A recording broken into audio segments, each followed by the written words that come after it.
धन आवश्यक है ऋषियंत्र, क्योंकि धन मूल आवश्यकताओं को पूरा करने में सहायक होता है। किंतु जब कोई व्यक्ति इच्छाओं को आवश्यकता समझने लगे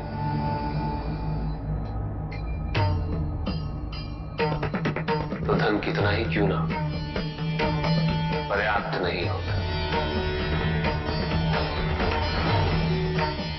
क्योंकि इच्छाएं अंतहीन है। इसलिए मनुष्य कभी न समाप्त होने वाली इच्छाओं की पूर्ति हेतु धन संचय को ही अपने जीवन का लक्ष्य समझ लेता है।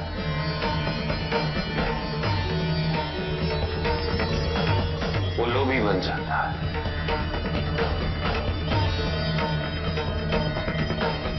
वो भूल जाता है कि उसके जीवन का मुख्य लक्ष्य ईश्वर के समीप आना है।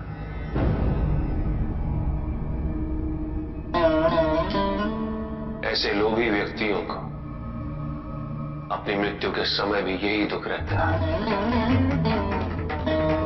कि उन्होंने क्या कुछ नहीं पाया, क्या शेष रह गया।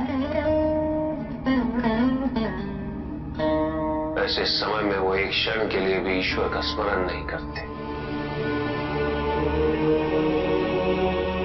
अपने जीवन की निरर्थकता और व्यर्थता का बोध नहीं होता।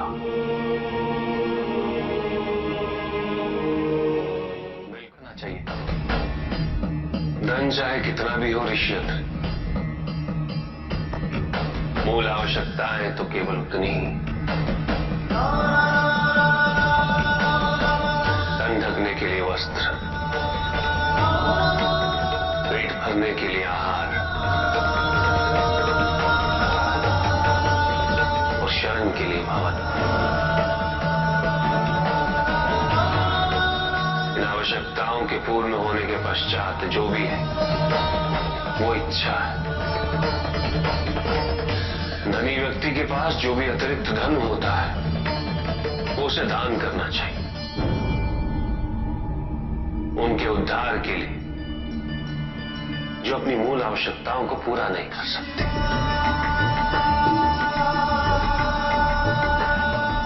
ऐसा करने से संसार में समानता होगी, द्वेष नहीं होगा, सद्भावना बनी रहेगी। किंतु कुछ व्यक्ति इस तथ्य को समझ ही नहीं पाते। उन्हें अपने एकत्रित किए हुए धन से इतना मोह हो जाता है कि वो उसका एक अंश भी किसी और को नहीं देना चाहते।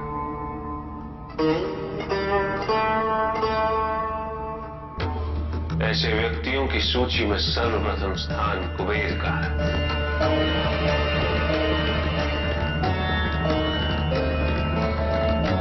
इस संसार में सबसे अधिक धन उन्हीं के।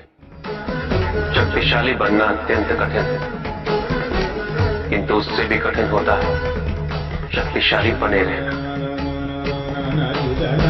और इसके लिए आवश्यक है कि हम शक्तियों से प्राप्त हुए उत्तरदायित्व का सम्मान करें।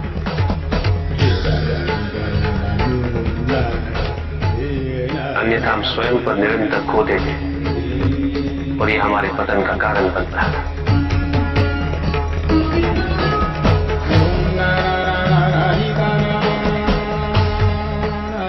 युद्ध में की गई भूल और उपलब्धियों से कुछ न कुछ सीखना आवश्यक है।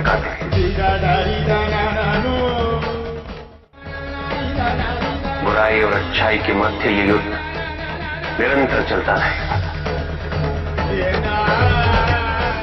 आज एक अध्याय समाप्त हुआ है,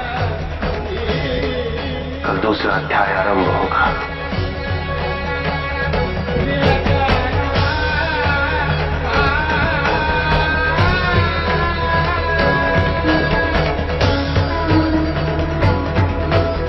जब तक इस समस्त संसार में बुराई है तो अच्छाई भी होगी, किंतु अच्छाई और बुराई के युद्ध में जीत सदैव अच्छाई की ही होगी। आध्यात्मिक कार्य के लिए शरीर को सीमाओं और अहम को तोड़ना और उसे पार करना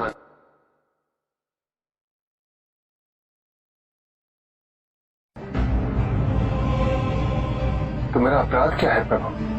तुम्हारा अपराध था एक त्रिदेव को दूसरे से बड़ा समझना, उनमें भेद करना, उनमें तुलना करना।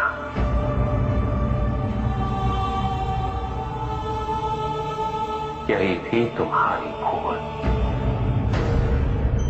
तुम ये समझने में असफल रहे कि त्रिदेव तो एक है, समकक्ष है, कोई भी किसी से बड़ा नहीं और कोई किसी से छोटा नहीं, कोई भी किसी से अधिक महत्वपूर्ण नहीं और कोई भी किसी से कम महत्वपूर्ण भी नहीं। तुमने जो कुछ भी किया वो भक्ति नहीं थी विकास। भक्ति के नाम पर किया जाने वाला अहंकार था वो कि तुम्हारे आराध्य सबसे महत्वपूर्ण है। कैसे भक्त हो तुम मेरे,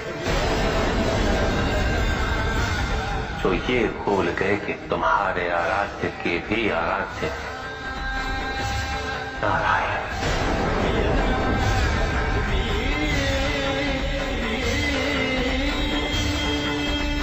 भक्त यदि सच्चा तो उसके पास अपने आराध्य को पाने की अतिरिक्त ये सोचने का समय ही कहां होता है कि उसके आराध्य से महत्वपूर्ण भी कोई है या नहीं। वो तो प्रतिपल अपना ध्यान केवल अपने आराध्य पर ही स्थिर रखता है और जब ऐसा होता है दिखस तो ना तुलना होती है, ना प्रतिस्पर्धा होती है और ना ही किसी प्रकार की कोई ईर्ष्या होती है। बात तो केवल आनंद की अनुभूति ही विद्यमान होती है।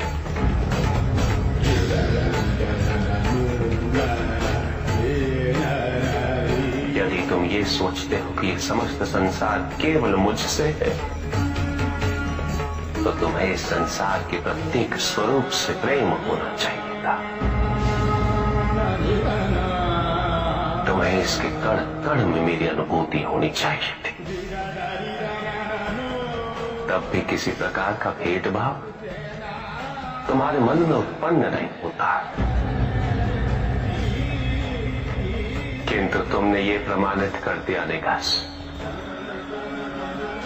कि अपने आराध्य के प्रति तुम्हारी भक्ति वो भी अधूरी थी, अपूर्ण थी।